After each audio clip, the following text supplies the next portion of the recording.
আসসালামু আলাইকুম, সবাই কেমন আছেন? তো আলহামদুলিল্লাহ আমিও ভালো আছি। তো আপনাদের সাথে আজ শেয়ার করব কেন আমার বাসায় এত আত্মীয়স্বজন আসবে, কিসের জন্য আসবে, কিসের আয়োজন, কেন এত কেনাকাটা, এক কথায় সমস্ত কিছু আপনাদের সাথে শেয়ার করব। তো আপনারা জানেন যে আমি প্রেগনেন্ট, আমার আর অল্প কিছু সময় আছে ডেলিভারির জন্য। আর গ্রামের মেয়েদের একটা নিয়ম আছে যে তাদের বাচ্চা হওয়ার জন্য বাবার বাড়িতে নিয়ে চলে যায়। ঠিক সেই নিয়মটাই আজ আমার সাথে পালন করা হবে। আমিও আজ চলে যাব বাবার বাড়িতে।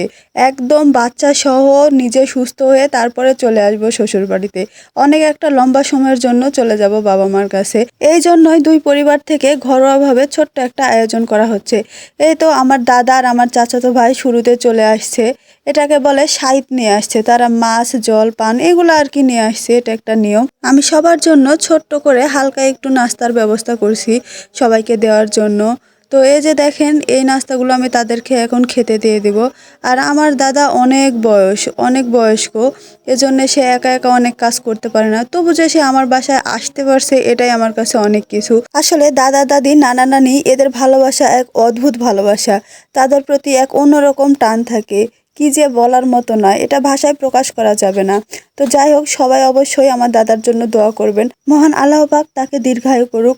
আর এইদিকে আমার চাচাতো ভাই আমাকে বলতেছে, তুই অসুস্থ, তুই এত কাজ করিস না।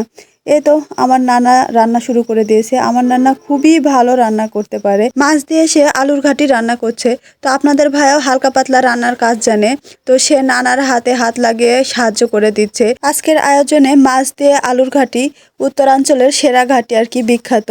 আর গরুর গোস্ত, মুরগির মাংস, পরোটা, মিষ্টি, দই, এক কথায় ছোটোখাটো একটা আয়োজন আর কি।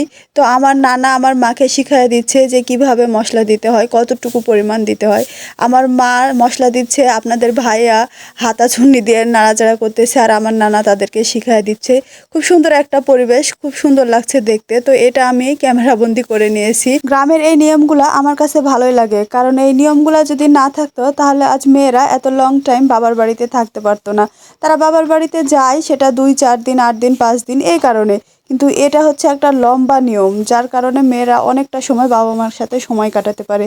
তো এই যে রান্না বান্না শেষ, সব কিছু শেষ, খাওয়ার আয়োজন চলতেছে। তো সবাই মিলে একসাথে খাওয়া দাওয়া করতেছে।